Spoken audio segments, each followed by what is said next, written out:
Hello mga buddy, good evening and I'm back for another video. Actually tonight, planon tan ako na dili na ko manihapon. Kaya grabe naman gud na ako kakapoy sa trabaho ganiha. Then when I got home, grabe na ako kagutom oy. And the problem is I don't have a food to cook. Mao pag-abli bitaw na ako sa muang ref. Mao bitaw ni ako nakitaan kaning mga utanon. Napod ko'y carrots diya, cucumber ug apple. For those of you who doesn't really know me, ganahan kayo ko og mga utanon ba? Kanang mga gulay-gulay ba? Ug kung naka-notice food mo sa ako ang mga cooking videos, every time na mugkaon ko, naagod na si cucumber o di ka fruits diha sa gilid. Bisan akong mga amigo kay moingon nga weird kaayo ko og panlasa. Kay most of the time magkaon ko na naay fruits kanang mga tamis nga fruits ba, like mango, banana, apple. Unya weird daw kog panglasa kay idungan ako na siya sa ako ang kanon og kaon. Murag isudan na ko siya ba. Pero para na ako unique siya.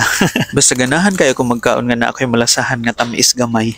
Pareha lang gud na sa inyohang nakitaan karon. But anyway, simple ra kayo sa tanan ako ang panlasa. Makakaon ra man pud ko og asin ra ako ang sudaan. Samot na kung naapay toyo, mo'y giingon nga solve na kayo ko ana. But here in Saudi Arabia, kanang kapoy na kayo ko sa tanan ba niya di na ko kaluto.